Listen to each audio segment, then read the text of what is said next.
Selamat pagi, Bapak Ibu Guru. Jadi agenda rapat kita hari ini berkaitan dengan rencana tindak lanjut latihan kegiatan pembelajaran kami. Kalau dari kepala sekolah ini, rencana tindak lanjut itu dia punya langkah-langkah yang pertama yaitu berkaitan dengan rapat untuk menyampaikan kegiatan rencana tindak lanjut tersebut. Lalu yang berikutnya itu berkaitan dengan pembebasan materi-materi pelatihan pembelajaran mendalam yang sudah didapat oleh kepala sekolah maupun guru-guru yang sudah mengikuti pelatihan. Jadi dari kepala sekolah itu kita lebih ke penyelarasan visi misi yang diselaraskan dengan pembelajaran mendalam, sedangkan dari guru dan mengikuti pelatihan kemarin itu Pak Ican, mereka lebih ke rencana pelaksanaan pembelajaran yang di dalamnya terkait pembelajaran mendalam. Itu pertama dari kemungkinan kita di dalam jadwalnya kami. Untuk saya itu penimbasannya ini besok, kemudian penyelarasan visi-misi itu kolaborasi kita semua warga sekolah, termasuk komite dengan perwakilan dari orang tua murid. Itu kita hari Rabu. Bapak Ibu Guru, itu saja penyampaian berkaitan dengan rencana tindak lanjut pelatihan pembelajaran.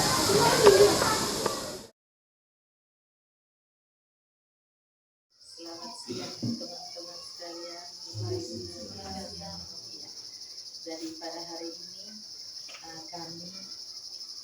saya dengan dua orang teman, Pak Ican dengan Ibu Tika, akan melaksanakan pembahasan terkait dengan materi pelatihan pembelajaran mendalam yang sudah kami terima selama pelatihan 1 minggu ini.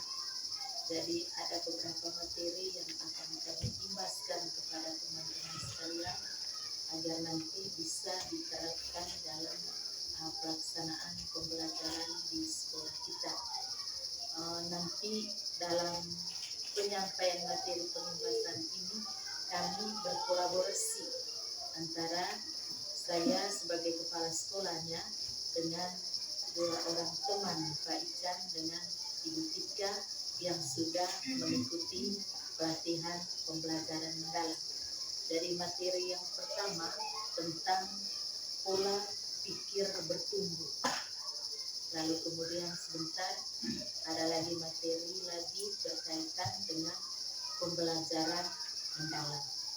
Jadi untuk hari ini ada dua materi itu yang akan disampaikan. Untuk kesempatan yang pertama, saya beri waktu kepada Pak Ican untuk membawakan materi terkait pola pikir bertumbuh. Jadi harapannya teman-teman sekalian bisa mengikutinya dengan sungguh-sungguh.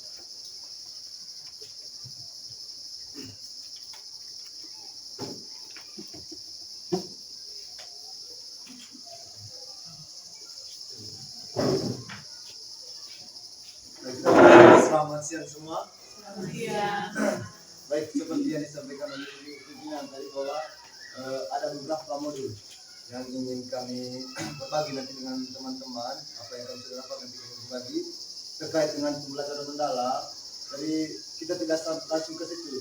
Modul yang pertama di sini judulnya pola pikir bertumbuh. Jadi ini yang pertama sebenarnya. Baik, kita langsung pola pikir bertumbuh. Ya, ini dia Menteri Pendidikan sekarang, Profesor Abdul Muti, mengatakan bahwa kalau orang berpikir dengan growth mindset, maka dia yakin masalah yang hanya sedikit itu jalan keluarnya banyak. Karena itu jangan menyerah, jangan putus asa, yakinlah ada jalan keluar. Baik, kita lihat yang dicetak menggunakan huruf merah ini atau ditebak dengan huruf merah ada government change. Berarti Bapak Menteri Pendidikan menekankan bahwa pendidikan sekarang itu bagaimana cara mengubah pemikiran kita terhadap hasil belajar peserta didik.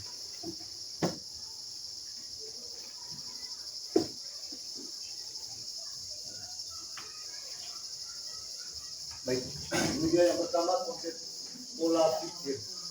Jadi pola pikir adalah segalanya. Jadi tidak langsung ke hasil, ada beberapa perjalanan. Di mana yang pertama adalah pola pikir, bagaimana menentukan pola pikir, tindakan, hasil. Baik, kita lihat ada perbedaan di sini. Kalau yang pola pikir bertumbuh ini, keyakinan bahwa kecerdasan dan keterampilan bisa dikembangkan lewat belajar dan berusaha. Sedangkan pola pikir tetap, keyakinan bahwa kecerdasan dan keterampilan bersifat tetap yang tidak banyak bisa diubah. Silakan. Sudah? Sudah? Sudah. Oh. Sudah? Sudah. Oke. Nomor dulu. Sudah. Sudah. Lihat. Lanjut ketiga.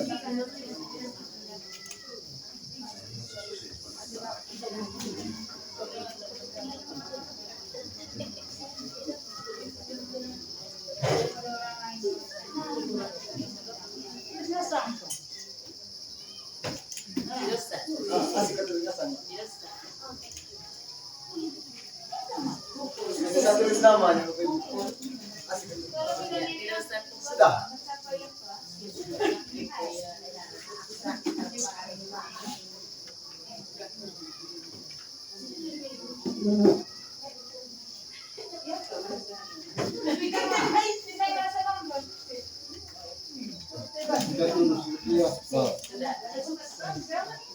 Baik, dan 9 kita hitung berapa setujunya. Sudah, KJ punya berapa?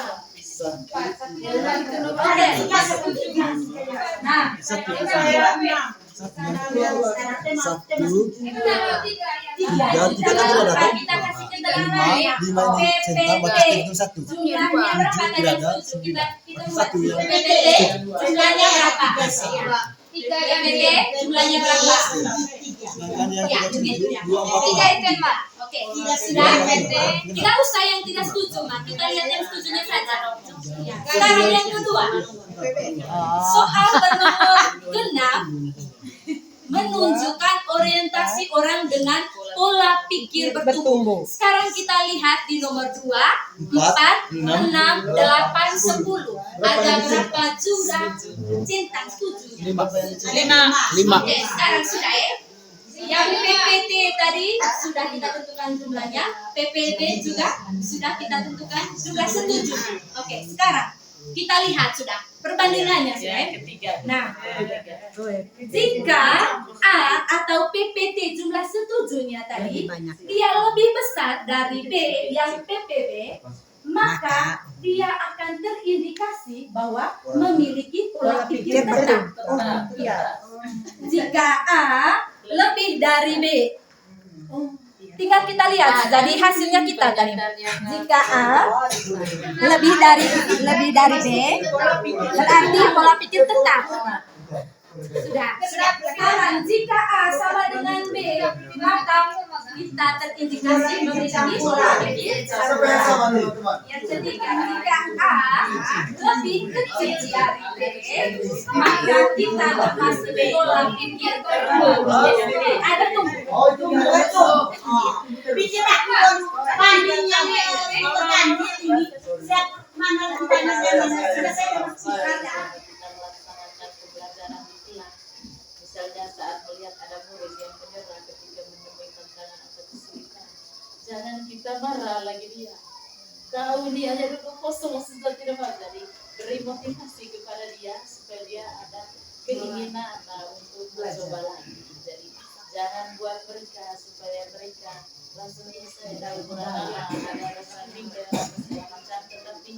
dorong dia supaya dia mau belajar. Jadi gitu. Nah, kasih contoh macam anak-anak yang belum belajar baca dan tulis.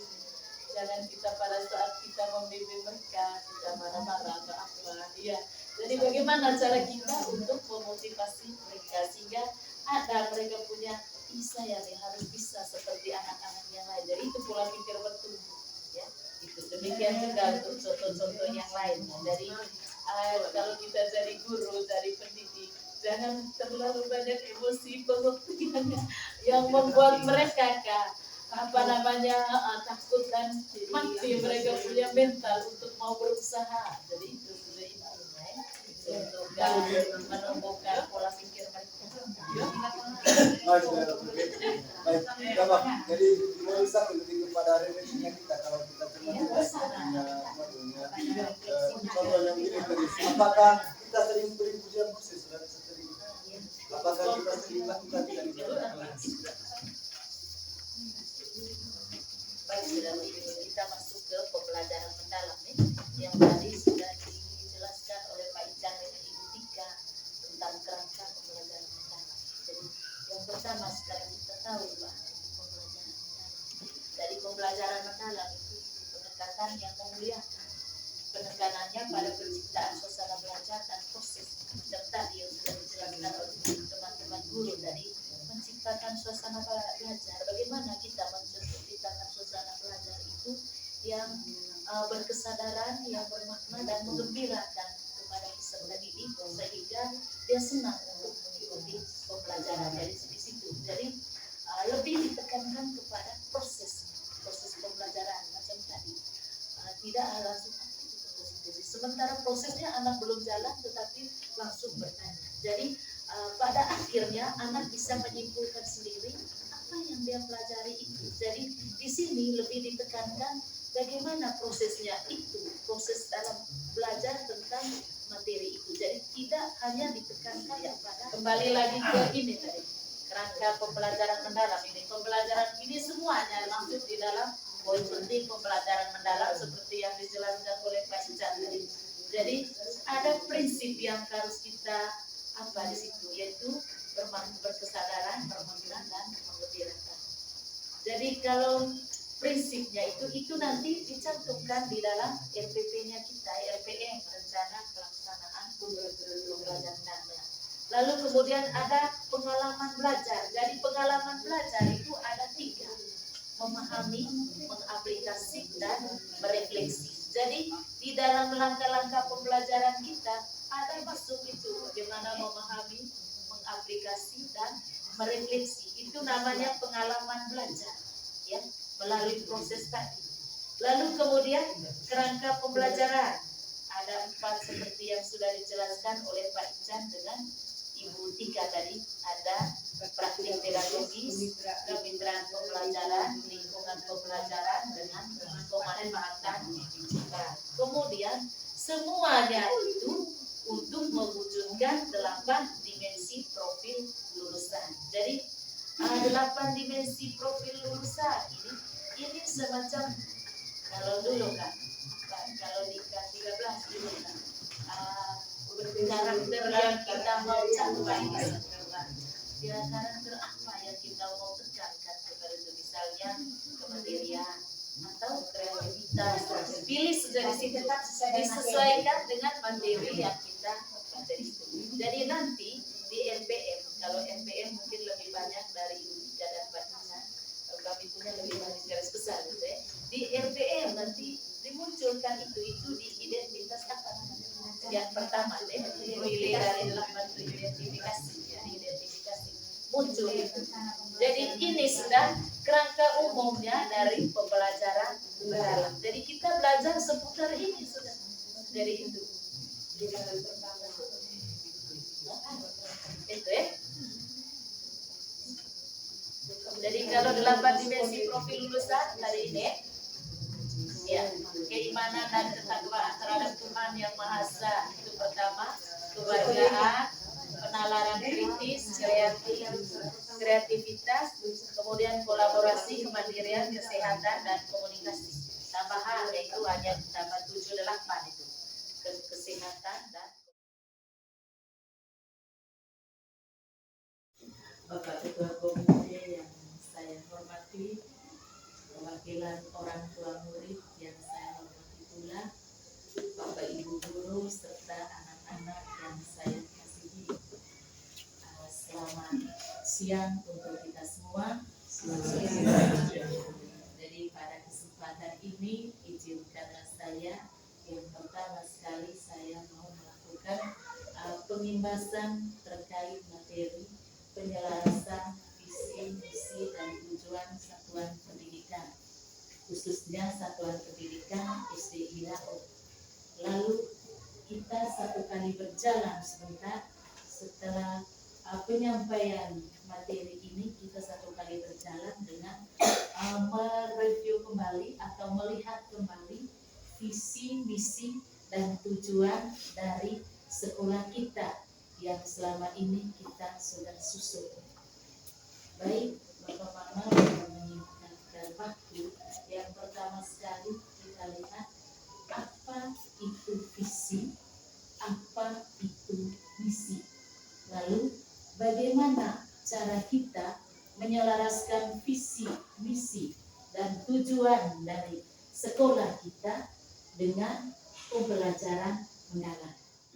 Visi ini dirumuskan berdasarkan masukan dari seluruh warga sekolah. Jadi warga sekolah yang di sini adalah kepala sekolah, lalu kemudian pendidik atau guru-guru, tenaga kependidikan, peserta didik juga terlibat di dalamnya. Kemudian orang tua murid dengan stakeholder dari sekolah. Itu untuk menyusun visi. Jadi dalam pemikiran kita visi itu bukan miliknya kepala sekolah, ya. Jadi bukan kepala sekolah saja yang membuat visi, tetapi visi itu semua keterlibatan kita dalam menyusunnya. Lalu mengapa harus kita buat visi, ya? Mengapa harus kita buat visi? Jadi itu memberikan panduan atau pedoman bagi kita dalam melaksanakan kegiatan-kegiatan kita di sekolah. Jadi semuanya berpedoman pada visi, misi, dan tujuan. Jadi tidak sekedar sebagai tuntutan administrasi, ya, tidak sekedar sebagai tuntutan administrasi. Sebelum kita masuk ke visi, ke misi, coba buka di situ ada penyelarasan visi. Anak-anak sekolah yang pakai yang ini sudah berpasti. Bergabung dengan anak sekolah, sudah ketua komite dengan anak perwakilan. Coba lihat, kita sama-sama dulu kerja, sama-sama melihat visi sekolah kita. Lalu buka KSP lamanya kita yang ada di situ. Kita sudah kirim ke grup.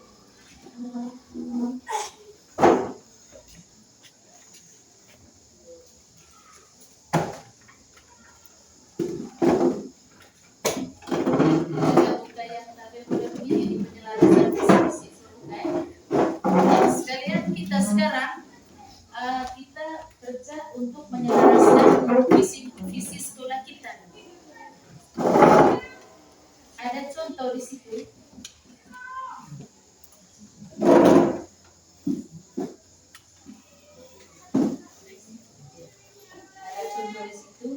Jadi cara langkah kerjanya kita lihat visi sekolahnya kita, sekolah SD IAO. Ya, KSP SD IAO. Tulis visi itu di tabel, di format. Lalu kemudian apakah ada kesenjangan atau tidak? Kesenjangan maksudnya apakah sudah sesuai dengan pembelajaran mendalam? Kalau belum, masukkan sudah yang tadi itu 4 komponen.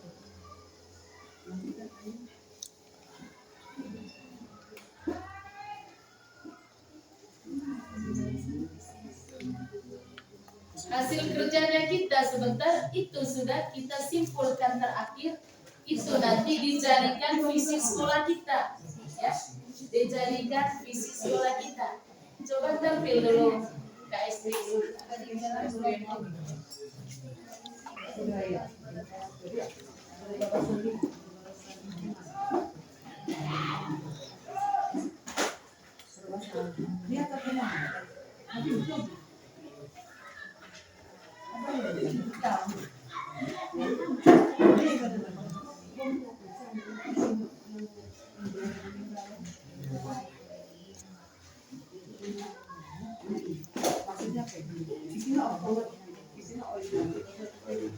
Langsung kerja di format itu sebentar ya, supaya kita lihat sama-sama sebentar. Harus bisa menghasilkan visi kita sendiri sebentar. Ini visinya.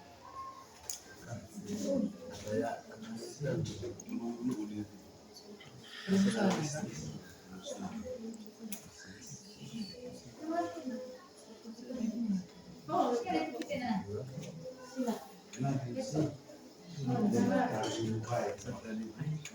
bersama-sama ya.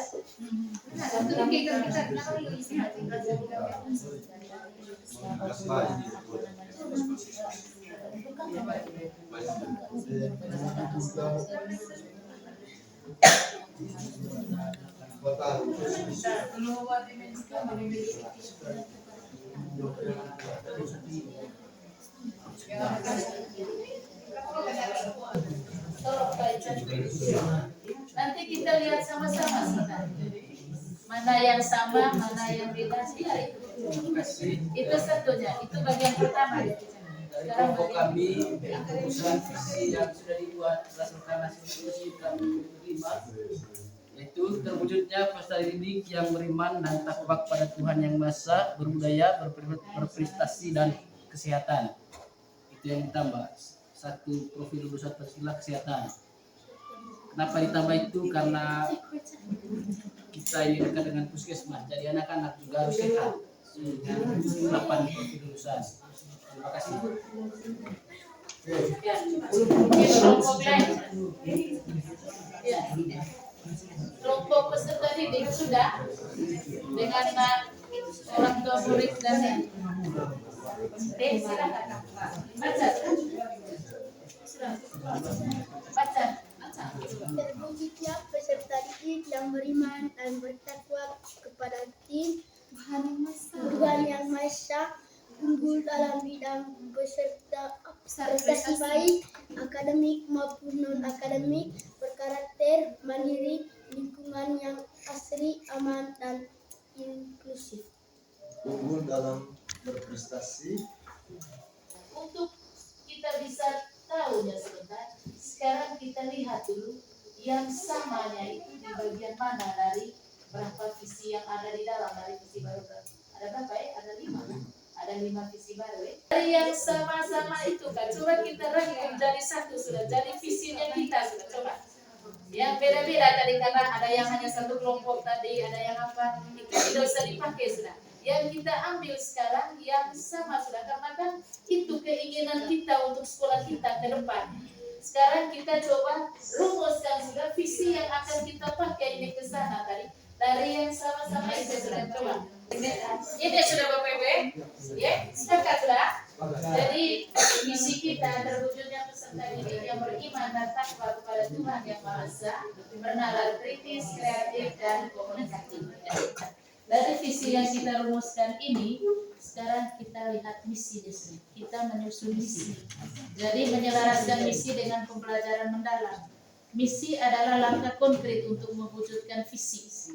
Ya.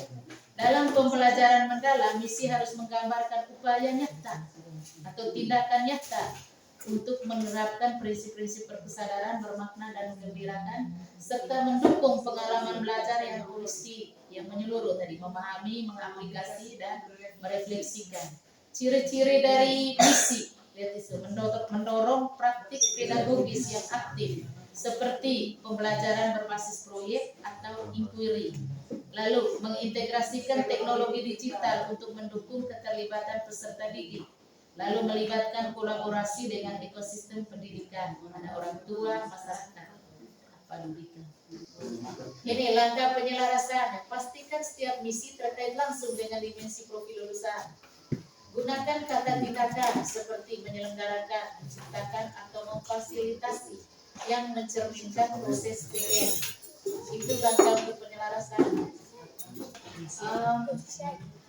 Langkah-langkah strategis atau tindakan-tindakan yang dilakukan oleh sekolah untuk mewujudkan visi ini Yang pertama dari kelompoknya Pak Ican.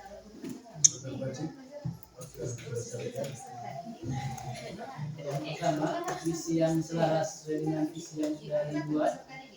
1. Melaksanakan kegiatan penguatan karakter melalui pembiasaan luariah untuk meningkatkan kemenangan. Melaksanakan kegiatan penguatan karakter melalui pembiasaan dua harian. Yang kedua, memfasilitasi peserta didik peserta didik dalam proses pemecahan masalah dalam pembelajaran.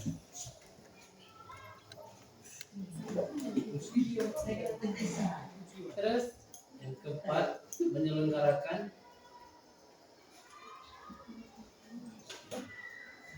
pembelajaran yang kontekstual.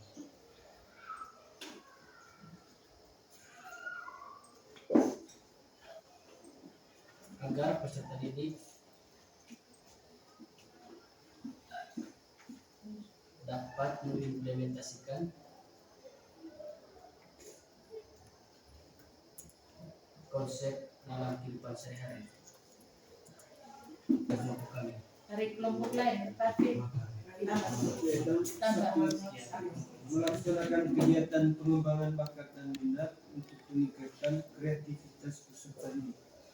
Melaksanakan kegiatan Pengembangan pengembangan bakat dan minat untuk meningkatkan kreativitas peserta didik. Itu yang kita akan.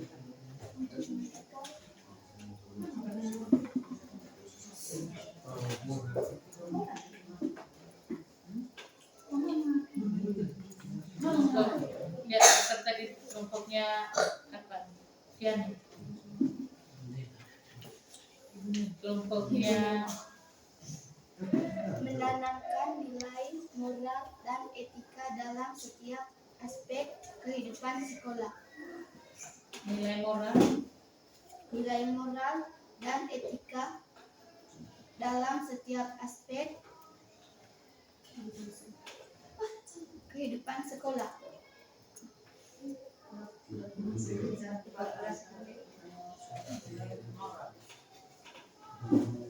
kelompoknya Ibu Tika.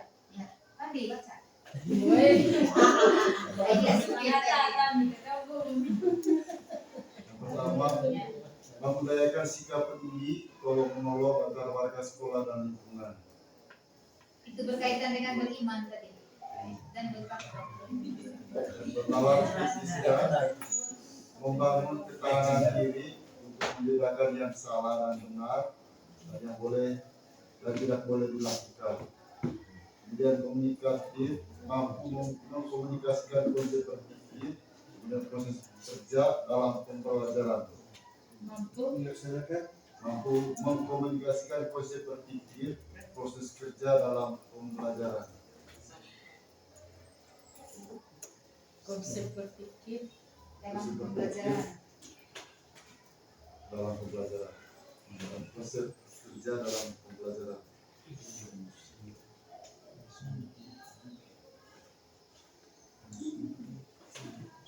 ada lagi Tres. Jadi itu misi berdasarkan visi yang kita dan Bapak Ibu nanti berkaji lagi dan Bapak sudah dijelaskan dengan baik. Baik sudah. Nah, kita lanjut ke tujuan ya, tujuan dari sekolah kita bisa kita baca di slide yang saya sudah kirim di materi di slide halaman 15. Membuat tujuan satuan pendidikan. Jadi tujuan itu indikator keberhasilan, gambaran hasil yang akan dicapai dalam kurun waktu tertentu untuk setiap satuan pendidikan. Jadi tujuan ini dia akan menjadi dasar perencanaan dalam membuat program-program sekolah. Itu tujuan. Jadi tujuan yang kedua itu menerjemahkan kalimat tindakan dalam misi menjadi aksi-aksi yang spesifik dan terukur. Jadi aksi-aksi atau kegiatan-kegiatan yang nanti itu yang disusun menjadi program dari sekolah kita. Itu tujuan. Jadi tujuan satuan pendidikan dia tidak hanya berhenti pada capaian akademik. Misalnya bisa baca, bisa tulis, bisa berhitung. Tidak hanya sampai di situ, tetapi dia juga harus ikut dalam membangun karakter dari peserta didik, lalu menumbuhkan kompetensi abad 21. Bahwa peserta didik kita mau bisa berpikir kritis, bisa kreatif, bisa kolaborasi, dan bisa berkomunikasi. Itu berkaitan dengan tujuan. Lalu cara menyusun tujuan satuan pendidikan. Tujuan harus terasi dan mendeskripsikan misi dan nilai-nilai satuan pendidikan.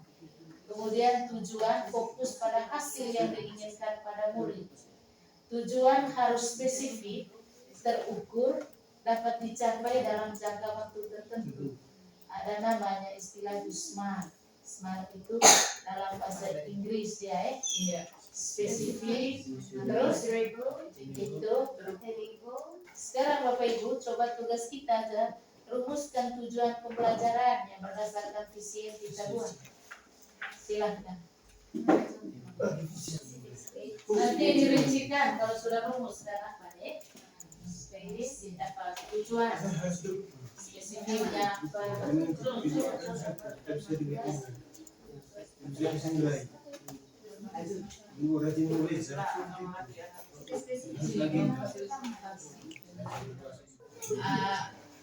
Kita tadi merumuskan tujuan satuan pendidikan kita SD LAU ini berdasarkan visi dan misi yang kita sudah susun bersama.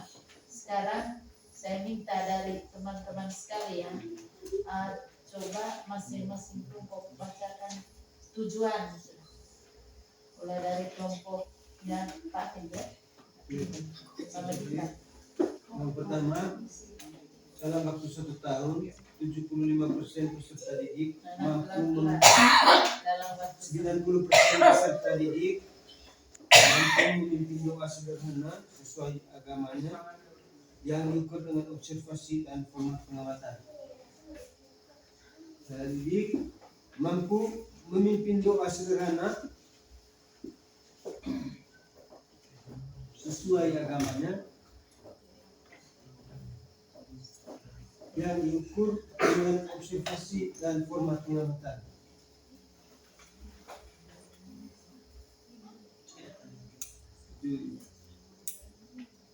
Format pengamatan. Format pengamatan. Jurnal, kayak jurnal harian. Ya? Bisa saya kasih satu ini kalau misalnya memulai pembelajaran dijadwalkan hari ini siapa yang pimpin, Bisa tidak merangkai. bisa tidak. Maksudnya kan itu kan diukur dengan observasi dan Lembar pengamatan. Lembar pengamatan. lembar pengamatan. Format pengamatan. Ya, lembar. Ya. Dua, Sabar dulu Pak. Mungkin ada yang sama seperti ini berkaitan dengan keimanan dan Keimanan, ketakwaan. Ya, coba saling menyempurnakan. Ya. Dari atau ada yang kelompoknya berbeda? Pak Ican juga, Ibu Bella, Pak Anti.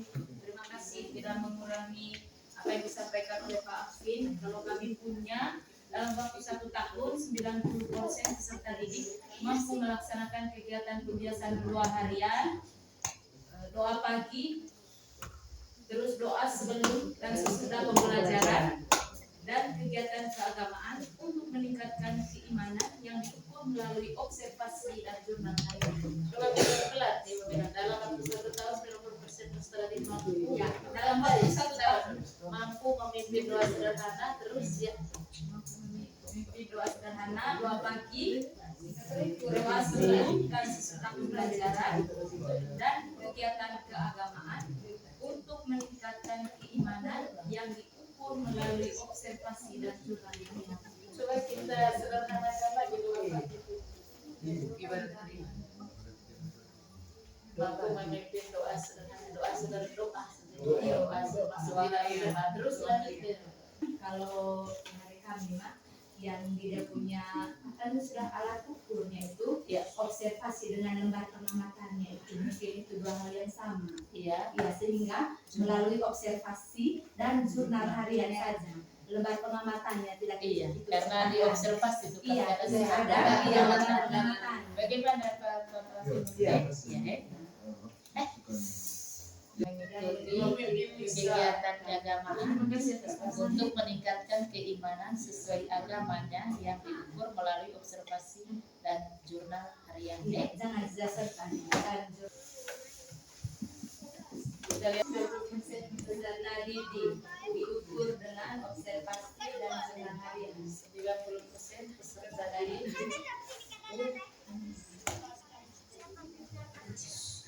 Baik, saudara teman-teman, setelah kita bersama-sama tadi merumuskan visi, misi, dan tujuan dari sekolah kita tadi, maka hasilnya adalah yang ini tadi, yang bagaimana visinya itu terwujudnya peserta didik yang beriman dan takwa kepada Tuhan yang Maha Esa, lalu bernalar kritis, kreatif, dan komunikatif. Itu visi sekolah kita.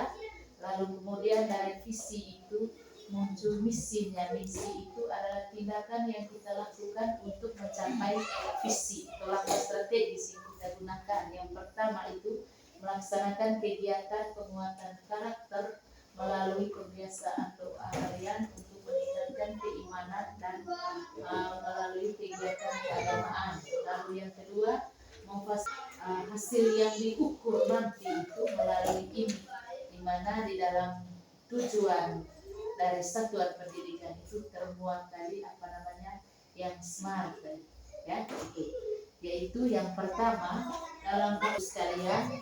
Jadi itulah visi, misi, dan tujuan pembelajaran tujuan satuan pendidikan yang telah diselaraskan dengan pembelajaran mendalam. Jadi untuk itu kegiatan kita dalam menyelaraskan visi, misi, dan tujuan satuan pendidikan SD Lao jadi sudah kita buat.